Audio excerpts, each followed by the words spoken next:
Production funding for Outside Beyond the Lens provided by Visit Fresno County, home to unique attractions, California's 5th largest city, and easy access to 3 nearby national parks. By Advanced Beverage Company, serving Bakersfield and Kern County for over 50 years. By Hedricks Chevrolet. We are proud to support the spirit of travel in each of us. Every journey has a first step. Adventures start here. By Hodges Electric Inc., over 5 decades of delivering innovative solutions for residential, agricultural, and battery storage systems. By the Pinstar Group, promoting opportunity and growth for the future. By Central California's Valley Children's Healthcare, futures worth fighting for. By A+ Signs, we never stop innovating for you. And by Valley Air Conditioning and Repair, family owned and trusted for over 50 years. Proud to support public television and the wonders of travel.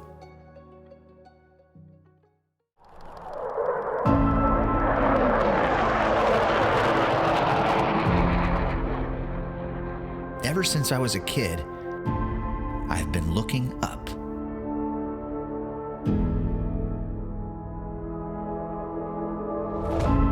The first word I consciously spoke was plane, while pointing at a white stripe in the sky. Aviation became a passion that has continued to grow for 57 years. Travel photography delivered me to wild landscapes like this in the California desert, where today we sit and wait for 2 things I love to combine into one. We've got a jet coming in, it's called Echo through Juliet, so that goes right through us, which is Gulf. This is the Sidewinder, a low-level training route flown by America's top military pilots, and where stunning aviation images are captured. And now, this new addiction has led to a childhood dream about to come true. And in the process, an entirely elevated appreciation for the men and women who work every day flying jets in the wild. As a fighter pilot, everything we do is based off timing. Like, we are strict adherence to timelines. So everything is very, very, very fast. It's very rushed. So from startup to taxi to takeoff, like we didn't have a lot of time to just kind of sit there and talk about stuff. I mean, taking the runway, I was kind of like, hey dude, you ready? And you're like, yeah man, I'm ready. So we just rage.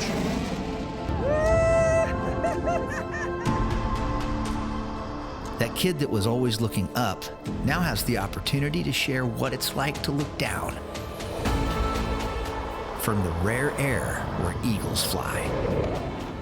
You know, I'd kind of grown up going to the California Capitol Air Show and seeing the 144th there. It kind of became a dream of mine to get to fly the Sidewinder. So getting to experience that for the first time was like a dream come true for sure. This is aviation photography in the extreme, where pure joy can come from an unexpected flyby. Woo! Thunderbird! And extraordinary access to military pilots and crews brings a better understanding to why they train on the low level.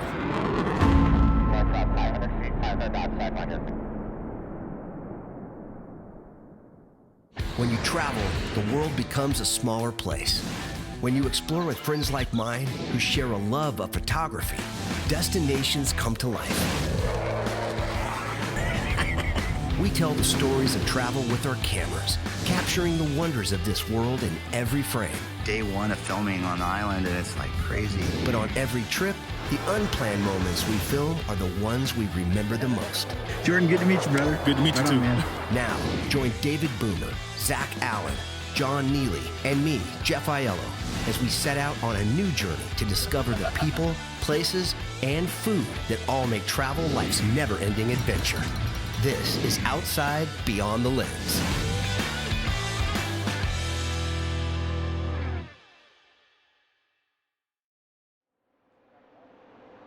Of all of man's inventions, there may not be a better sound than the startup sequence of an F-15 Eagle fighter jet.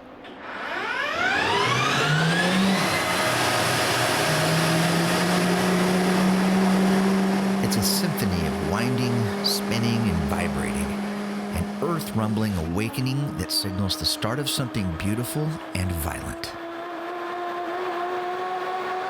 it's pure audible joy as the pilot and ground crews work seamlessly together to launch another sortie of the 144th Fighter Wing from the Air National Guard Base in Fresno, California.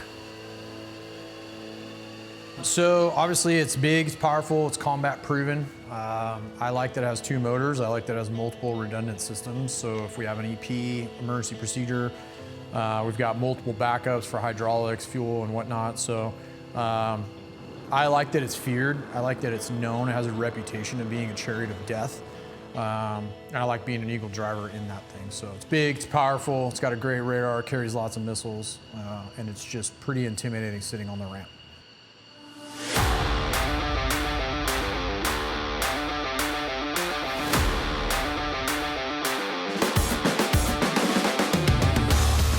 Even though Fresno is the 5th largest city in California, it still has a small town charm about it that makes this a tight-knit community. The Air Guard base here operates out of the Fresno Yosemite International Airport, so the public sees and hears the 144th operation every time they fly. And it's important to everyone who serves here that the community understands the mission. The popularity of aviation photography along the Sidewinder on social media is helping to tell that story. How important is it, and it's sort of a byproduct of basically these aviation photographers that are camping out at different points along the Sidewinder. At the end of the day, they are lovers of aviation and they're photographers. Is it important in this process for the public to better understand and appreciate the military's role and what it does? Yeah, no, that's a great point, Jeff. And I think there's a lot of benefit there to what these photographers and these aviation lovers provide, because they give the public insight into what we're doing out there. And again, I know it looks really cool, and I know that's part of the draw. But what I appreciate about that is by giving the public insight into what we do, hopefully it helps them understand the importance of the training, the importance of having that airspace. There's not many places in the country and across the world where you can really do what we do in a place like that. The photographers and some of the aircraft watchers there, I think they do a great job of providing the public insight, into what we do. I hope that helps them understand, or helps the public understand, why that's important for us. Getting to know the people behind the mission of the 144th who support the pilots and planes we all love to capture in the low level is another important part of this journey. So I am in the office with airfield management, and our responsibility is everything related to the operational environment of the airfield. That's going to be pavement and markings and signage and lights and parking plans and wingtip clearance and birds, making sure there's no rocks on the runway or the taxiway. Now, the old Airways golf course I noticed is right here, and when I jumped in the car, I noticed we had some golf balls here. Is there a correlation? Yes, there is. So we have the golf course right there, and several times a week we will find golf balls in this area right out here. You do have a net in place, but it is Airways, so you are going to have a higher quotient of Shankopotamus out here. I have definitely been in the wrong fairway more than once when I've played out there. Now, if you think posting up on the Sidewinder is cool, as these jets scream by at 500 feet, 500 knots, standing on the taxiway just yards from F-15s in full afterburner on takeoff is a religious experience.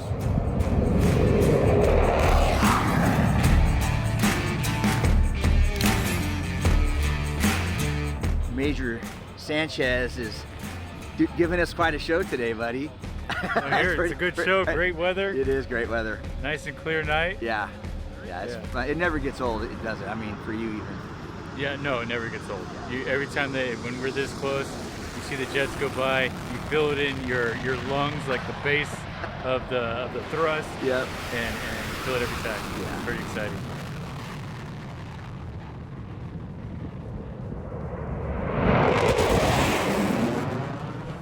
Ryan's been out here a lot. He's always out kind of on the runway. You see the truck out there, Ryan's taking some good shots. What do you think of these photographers that are camping out and getting these shots of you guys? Oh man, it's incredible. Like, some of the shots that come back are just like next level.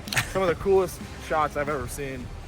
And to get to see those like captured and blown up in high res. Yeah. It's amazing. It's awesome. Well, you guys have a safe flight, man. Thanks. We'll get some shots of you guys taking off. Cool, love it. All right, see you, buddy.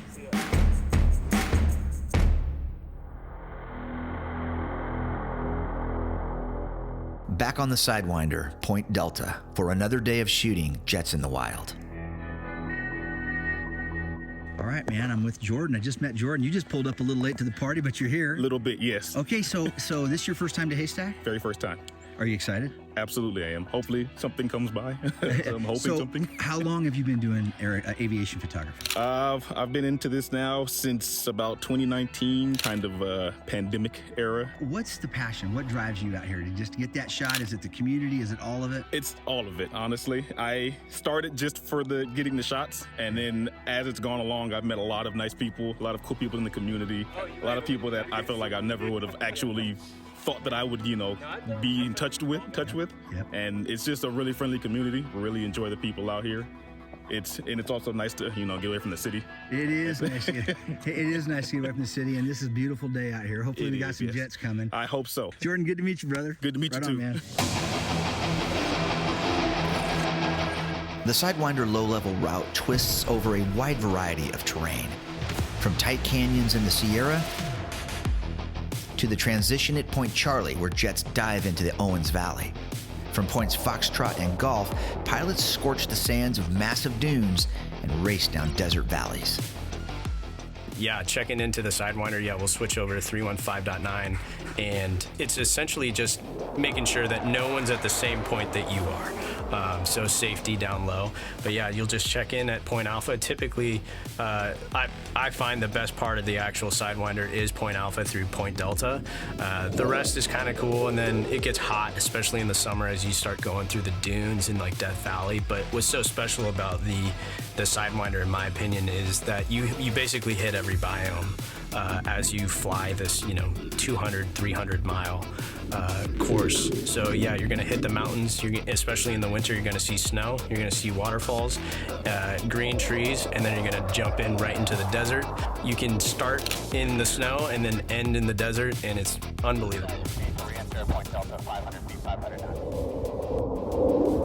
Griffin pilots have to stay current on their low-level training, and the proximity of the 144th Fighter Wing in Fresno to the R-2508 airspace means these F-15Cs, with that distinctive tail flashing we love, are regulars through the Sidewinder. Sidewinder is extremely important. For starters, for safety, you got to have a dedicated area to fly low level. What we do when we go to the low level, again, it's all strictly training. You might see photos or videos of us rolling up in full afterburner, all that stuff. That is literally our training. We might need the afterburner to tighten a turn. We get the most performance out of the jet, about 450 knots with the afterburners lit. So if I come around a mountain canyon and then there's a big wall next to me around like Point Delta, there's, you got to the east side, you kind of have a wall, but we got to make that turn. So there's a lot of photos of the jets kind of banked up in AB, and that is literally so we can get around that point and back down where we need to go without scrubbing off knots. We cannot get below 350 knots below basically 5,000 feet. So we've got to keep our speed and our smash up. One of the 144th's newest members and first female fighter pilot in its history has dreamed of flying the low level for most of her life. Now, that dream has come true. The first time I flew the Sidewinder, so I just got here back to 144th Fighter Wing in August of 2024. So the first time I flew the Sidewinder was probably in October. The first time I went through it, I was just put in trail as a new wingman, and they were like, yeah man, just be like a mile, 2 miles behind me, and just kind of holding on for dear life, trying to get through there, trying to keep up, be fast enough, sort of stay in a position that I could still see him and stay visual, but also, not kill myself with the mountains all around me, all the different terrain. But it was also the most exhilarating, exciting experience of my life. We do have low level currency that we have to maintain, so we do have to fly it within a certain amount of time. Otherwise, we go non-current for that. But me personally, I've honestly probably done the low level maybe 5 times total since I've been here. And it usually comes down to if we have extra gas that we need to burn before we can go out and actually do our training due to our external fuel tanks. Or if that training of the day is strictly just going out there and hitting the low level for the currency. The day in, day out training of Griffin pilots takes a heavy toll on the aircraft they fly. Many of the F-15s the 144th flies are over 40 years old. Keeping these jets operational and ready to protect the west coast of the United States 24/7 is the job of the dedicated maintainers who are proud to be a part of this mission. I love everything about what I do. I mean, we're keeping the nation safe. We're keeping the state safe. We get to work on these amazing beasts of an aircraft and continually keeping them flying safe and reliable day in and day out, keeping everybody here safe. Talk to me a little bit about the jet behind you. This one's done now. This jet's sort of become pretty famous in the last 5 or 6 years. Yes, sir. This jet has been all over the world with us. This is aircraft 113. It is currently decommissioned. It will be a static display here in Fresno is our goal. It was painted by our maintainers here with the Stars and Stripes theme that you see. And we enjoy it. We take it to air shows, we take it to all around the world, and it just gets praise everywhere it goes. The more time I spend in the desert and in the Sierra on the Sidewinder, the more I'm wanting to know firsthand what it's like to fly these lines on the low level. But getting a ride in one of these planes is next to impossible. I know that. But that doesn't mean you don't try. After the long process of paperwork, approvals, making some promises to God I know I can't keep, and a lot of luck, I got the call that my flight in the F-15D from the 144th in Fresno was set, and that my pilot would be the one and only Ogre. It is extremely rare for kind of an off-the-street civilian. I mean, I know you're a TV guy, but it's very difficult to get a backseat ride. Most of the backseat rides are for very high-performing individuals, Congress people, governors, senators, pro football players, maintainers of the year, Airman of the Year award winners, and also people that like the wing commander would pick. So to have someone just basically be able to come in and get a backseat ride is pretty damn near impossible. When you dream about doing something for most of your life, the first moments that dream comes true can be a little overwhelming. And to be honest, my memories of jet startup and taxi are a bit cloudy. I didn't have a lot of time with Ogre pre-flight. We just got in the jet, turned it on, and rolled out to runway 29 right, watching Jinxie go to full AB on his takeoff roll. So an unrestricted climb is basically a max performance climb, full AB, and basically try to go as straight up as possible, and it's to get away from the airfield as fast as possible. But it's full AB up to about whatever altitude we can get. Usually we get about 15,000. I think on that day we were able to get up to 15,000. So you're hitting the runway, you're hitting the end of the runway at about 400-ish knots, and then it's about a good 5 to 6 G pull to get the nose 70 to 80 degrees, nose high. And then we basically have to roll inverted and pull down because we don't want to push the nose over or all that blood's going to go to your head and you're going to feel sick. Getting sick was by far my biggest worry about this flight. I usually do okay with motion sickness, unlike Zach Allen, who turns green on the kiddie rides at Disneyland. But I have nothing to compare a flight in a high-performance fighter jet to, so I'm hoping for the best. A few minutes after takeoff, we caught up with Jinxie over the Sierra, where Ogre showed a typical close formation maneuver usually done after a fight. So we get rejoined with Jinxie, and then we kind of did some close formation. You know, we basically got up real close, and there's some video out there of that. We got close, and we did a battle damage check where basically we would do a battle damage check on the way home after fighting, and what that is we're going up above the jet to look for any kind of missing panels, holes, dents, fires, I mean, anything that the fighting is so violent, these jets shake a lot. So we're looking for popped rivets, we're looking for missing missiles, missing missile fins, any of that stuff. So when we get in the airspace, we got to do a G warm-up and a G awareness exercise. The G warm-up is to make sure both our G suits are plugged in and they're actually working. And then the G awareness is to actually test the jet and see how we're actually feeling. So the first G warm-up turn was about 4.5 to 5 Gs. You're back there grunting, I'm not even squeezing, I'm just kind of used to it. And then the second turn's full AB, and then we hit about 7 Gs and then bled down to about 6.5 because I've got to be able to make sure that my body's good to go. And you handled it like a champ. While Ogre and I are high overhead, Zach, David, Ryan, and a few other photographers have made the tough climb up the haystack to capture jets, and our flyby soon from Point Delta. I feel like it's starting to level out. Like we're almost, what do you think? Yeah, it's deceiving. After doing some scheduled simulated fighting with Jinxie, Job, and Kane, Ogre and I break away to hit the Sidewinder. Point Alpha through Delta. Every mission that we do is briefed extensively, it's debriefed extensively, and we're getting tactical lessons learned out of it, and we're meeting tactical objectives. If it just so happens to look like we're out flying around getting cool pictures, fine, I don't really care. We happen to hit the low level probably more than anyone because we have to have that low level currency for our alert mission. So every time we go out over the desert, pretty much everybody should be tagging that low level so they can get a rehack on their low level currency, or they are not able to sit alert.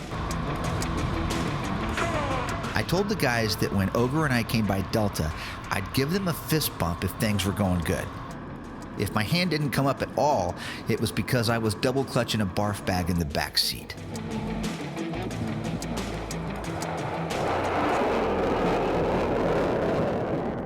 Woo! That's a great pass. Luckily, I kept it together. Big Dad just kicked Jeff back in the seat on that one. And getting low on fuel, Ogre and I climbed out of the Owens Valley and pointed tail 129 back towards Fresno. My family and friends were allowed to come out to the base to experience this once-in-a-lifetime opportunity with me.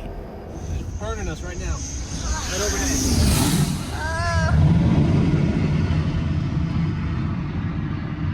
He's not gonna land. Is he? He just did a pass by. My overall impressions of the flight are this. The takeoff, roll, and thrust blew me away. The higher G's hit like a truck from my first time up there. The visibility out of the jet is stunning, and flying the Sidewinder was 100% pure enjoyment. Back on the ramp, I can't believe how physically exhausted I am from the hour-and-a-half flight. But the biggest impression left with me after it all is a better understanding of how exceptional these pilots are. What they do every time they go up is tough, physically and mentally. And they have to perform at the highest levels of both because their mission protects all of us and the lives we live every day.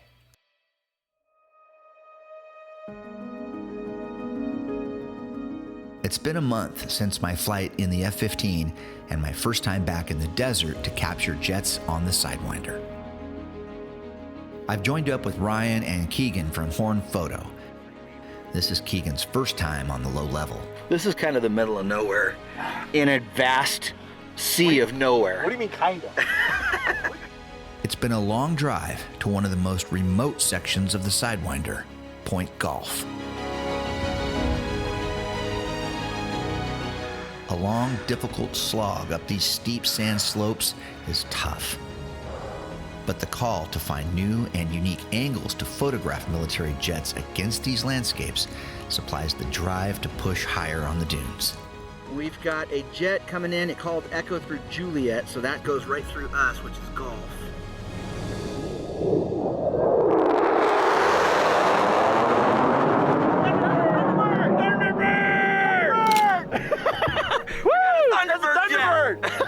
The smoke on! Oh my God! Yeah! That was awesome. Thunderbird! Oh my God! Woo-hoo!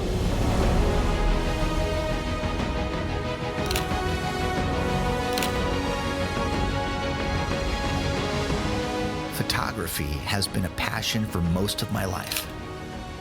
Aviation is an obsession that has continued to grow since before I could speak. These two worlds coming together is the bond all aviation photographers share. Now, a new connection between the military and the people they protect has been made through frames frozen in time.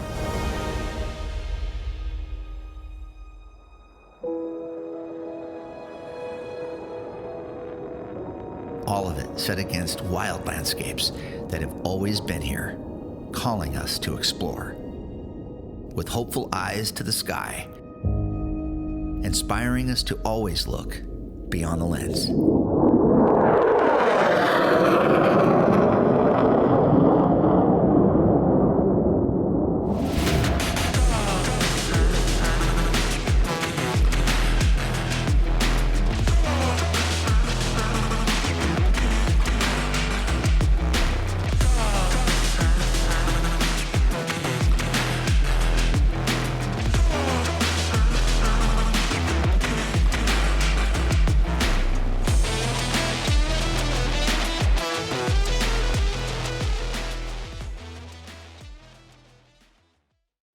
Production funding for Outside Beyond the Lens provided by Visit Fresno County, home to unique attractions, California's 5th largest city, and easy access to 3 nearby national parks.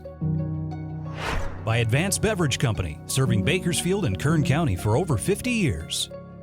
By Hendricks Chevrolet. We are proud to support the spirit of travel in each of us. Every journey has a first step. Adventures start here. By Hodges Electric Inc., over 5 decades of delivering innovative solutions for residential, agricultural, and battery storage systems. By the Pinstar Group, promoting opportunity and growth for the future. By Central California's Valley Children's Healthcare, futures worth fighting for. By A+ Signs, we never stop innovating for you. And by Valley Air Conditioning and Repair, family owned and trusted for over 50 years. Proud to support public television and the wonders of travel.